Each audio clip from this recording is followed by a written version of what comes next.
You've been hiding it all week. That terrible, unfounded, nefarious football opinion, and now you're voicing it through us. We're your medium. I'm like a priest. I'm going to baptize you for these terrible hot takes you've been sending us. We're joined today by Joseph Tomlinson, whose tonsils are bigger than his... I know. Any of you need a size 4 football, get it in my throat. Let's have a look. Oh, don't. Disgusting. First one's from Hazim Mohammed, and he said that Gonzalo Higuain will become a flop at Chelsea more so than Alvaro Morata. What do you think to Il Pepita? Well, I will start by saying I was wrong. Hold my hands up about Alvaro Morata. I thought he was a fantastic signing for Chelsea. I also said, I believe, that he has a higher ceiling than Romelu Lukaku. That has come back and bit me in the arse, hasn't it? Because he is struggling big time, Morata. But to say Higuain will struggle in the same sense, I think maybe jumping the gun a little bit too early. He was brilliant at Napoli under Maurizio Sarri, although it was a few years ago, wasn't it? You know, slightly fitter back then. But what I will say is that you can't judge every Chelsea striker by Fernando Torres syndrome, although Alvaro Morata does seem to have caught it. Hopefully it won't spread to Gonzalo Higuain. Hopefully they don't get on the same flight, don't breathe in the same air. So what you're saying, don't judge him by Torres' standards. Yes. Injured standards, but he's got it. But he might have And it. you hope that Higuain doesn't get it. But yeah, you just got to hope. If you're a Chelsea fan, pray. I mean, get on them mark. this is classic Chelsea when shopping for a number 9. They've done this before, asked sort of strikers in the twilight of their career to recreate, you know, their best form because their previous number 9 hasn't been boding that well. They sort of had Hernan Crespo as well, didn't they? Radamel Andrei Falcao. Shevchenko, Radamel Falcao, and now they're going after Higuain, whose shot numbers have plummeted. He's not getting himself into good goal-scoring opportunities. I don't know how he's fared at AC Milan recently. His best is past him. Why don't they look towards the future? Why don't they give youth a chance? Why don't they give Tammy Abraham some minutes instead of selling him to Wolves? Alvaro Morata's not been that bad. He's just not been the guy they need him to be. I don't think he's a title-winning striker. I don't think he has the mentality for it at the moment. Who knows? Do you like this transfer? He's got the ability and not the mentality. Do you like this transfer? I'm not a massive fan of it, I've got Not to me say. neither, because I think they're going to have to pay quite a lot of money for him too. Yeah, and quite a lot of wages. It's just, more short-termism from Chelsea. But who else could they go for? Lewandowski's approaching 30. They've been long linked with him. I mean, other target men, other number 9s. There's only so many times we can mention Mauro and Chelsea. and the young man from RB Leipzig. Timo Werner. Timo might be available for 40 to 50 million, probably a much better alternative. But yeah, Higuain, I think he'll be okay. I think you get shades of Torres. But equally, just make sure he gets that Torres jab before he arrives at Stamford Bridge. Flu jab. Offer him free if you've got asthma. So not that jab. That's all right. drugs. Heroin probably.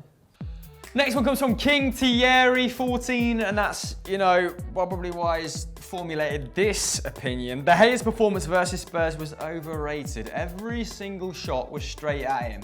What I will say straight off the bat, Joe, is that in order for every shot to be straight at him, he has to be positioned in the correct manner in the first place. We're not giving him credit for that, being in the right place at the right time. And his bloody feet are lightning, aren't they? They are. I John don't think Travolta vibes, I bang. don't think it's overrated. I think it was a great performance. That's not saying it's overrated. We're not putting it up there with a pantheon of great performances from goalkeepers, are we? We're saying it was a great performance. Some of the saves he made, a lot of other goalkeepers wouldn't have. We saw pretty poor positioning for Hugo Lloris for the Marcus Rashford first, when in actual fact, in a similar sort of area, De Gea was able to comfortably save Harry Kane's because he was in a better position. But equally, it's just a great performance. I don't think you should put it up against some of the greatest of all time because it just isn't.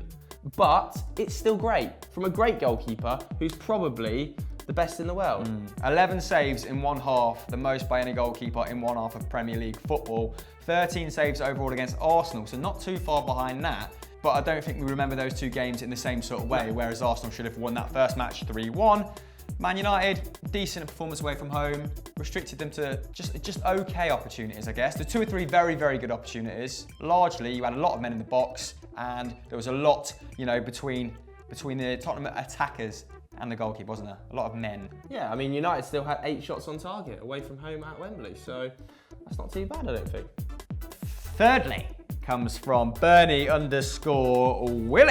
And he said, well, and he said, photography, otherwise known as photography, and videoing on mobile phones should be forbidden, Jesus, for the 90 minutes of the match. I disagree with this one pretty harshly, I have to say. I think it's absolutely fine if you want a video reaction or video yourself. As long as you're not affecting other people, why do you have a problem with that person filming? If they're getting in your way or causing you an annoyance, then you have every right to be like, can you stop putting the selfie stick in my eye? But if they just sat there, filming it harmlessly, grow up. Watch the game yourself, you bloody gammon. What I would say is that it's a little bit disheartening when you see fans from, you know, maybe a rival, a historical rival or a local rival, sort of opting to record or take a photograph of an opposition player when they're in close proximity instead of shouting at them. Which, you know, reduces the level of animosity, which being a Celtic fan is all I have, you know. I'm not going to throw stones in glass houses because we vlog everything. Content is life, life is content. Moving on. Next one's from Solskjaer's son. Emery is overrated. Arsenal, despite their 20-game unbeaten streak, are as good as Manchester United's worst season in the Prem. Look, they definitely masked a lot of troubles with that 20-game unbeaten run. The underlying numbers were still pretty rancid in that time, but I don't think he's overrated. Was anybody really expecting him to come in and go, I'm going to walk into the top 4 comfortably against the calibre of managers that are in this league? I might even challenge for a league title. I'm going to go deep in the Europa League. Nobody was really expecting much more than what he's currently delivering. He's also delivering it on a big fat zero budget. They've got nothing to spend. He can only bring in loan signings. So he has no capability to put his own blueprint onto this team. Yeah, I'd be in agreement with that. He needs another 2 or 3 windows, doesn't he? Yeah, give him some time. You know, he's not overrated. He might be underperforming a little bit with some of the players. You look at Mesut Ozil, doesn't quite fit his current tactical system, but to say he's overrated when everybody was thinking he was going to struggle to get into the top 4 is a little bit harsh for me. Yeah, I think maybe fans of the top 6 are becoming increasingly fickle because 6 doesn't go into 4.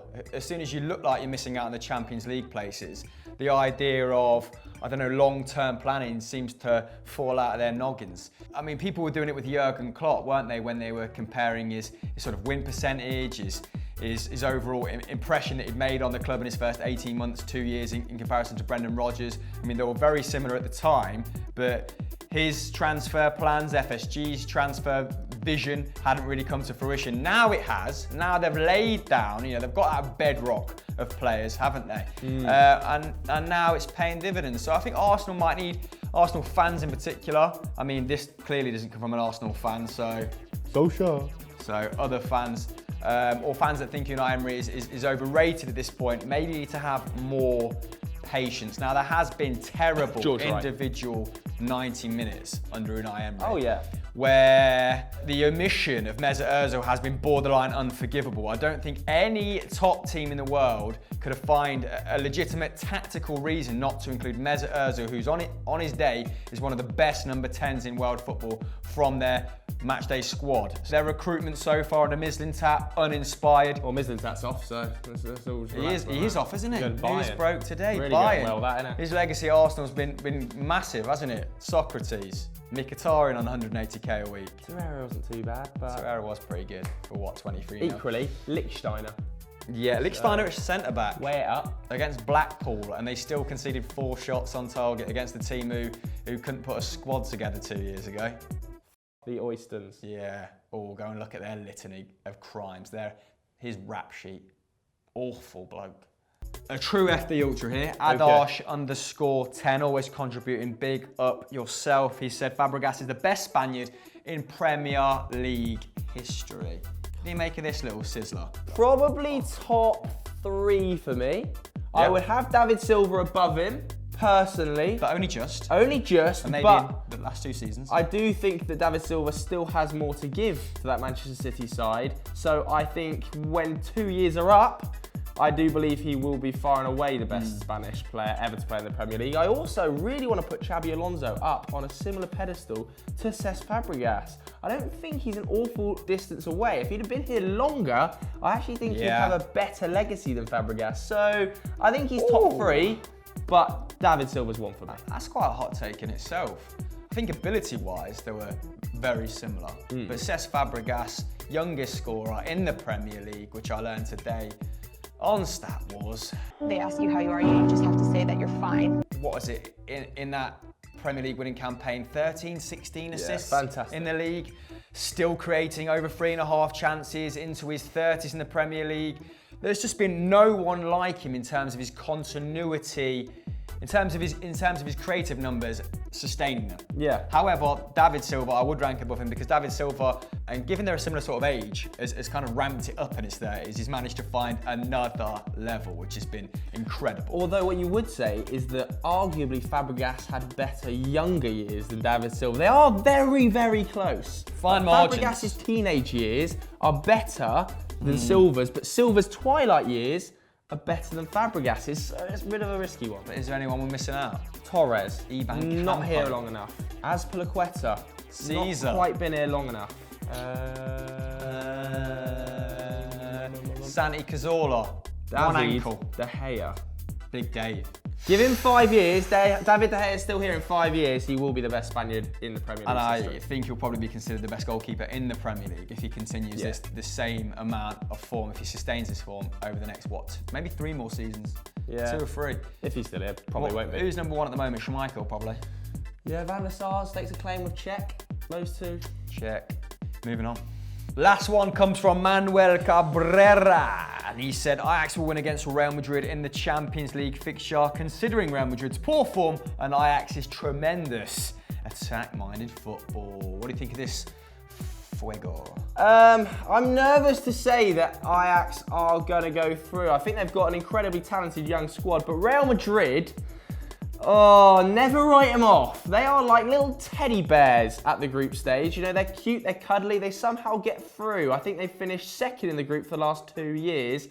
But when it gets to the round of 16, the pressure turns on, bang, a grizzly turns up, heads off, arms off, you're getting mauled. So I don't want to write them off completely, but struggling somewhat this year. Nah, they're missing Papa Bear though, aren't they? If we're going to stay with the bear analogy. I like it. You know, no big C run, lacking his 8 shots a game, prolific in the group stage and in the last 16, isn't he? Loves it in the knockout rounds up until about the semi, where his record gets a little bit more patchy, but, you know, we'll forgive him for that. Scores big goals, stepped up in the final. Didn't he score a penalty against Atletico? Am I imagining that? Oh, why did I say that? I'm not sure. Real Madrid this season, watching the weekend just gone by. Real Sociedad dominated them. Real Betis dominated them. Quique Setien's men with 64% possession. Sexy numbers. And shot numbers, experimental 3-5-2, playing young wing backs, which at this stage of the season fares poorly for them, doesn't it? Solari's still not worked out the best tactical blueprint for his side. And when you're chasing Sevilla down, who are third, Atletico Madrid, who are, this is far from a vintage year for them. When you're experimenting in a bid to chase them down, oh, God, blimey. Oh, it's rough. They've not got the tools to win the Champions League this year. I agree, but I think they might well have enough tools just to edge past Ajax. I think Manuel might be onto something here. I think Ajax, this fearless, fresh-faced Ajax, De Ligt, De Jong, the other players, all good, baby. I think they might surprise everyone. So that's all we have time for this week on Hot Takes. Thanks for sending yours in. The ones we didn't use, I'll try and respond to on Twitter. What else is on Football Daily, Euro Football Daily, FDFC? Oh my God, loads of great content. If you haven't options. already seen it, make sure you head over to FDFC and check out our brand new Pro Club series. Link is in the description below. It's actually one of the favourite things I've made recently at Football Daily, I've been involved in. It's so fun to film. Didn't make it. When I say made, I mean like filmed. Shout out to the FDFC team. Ciao.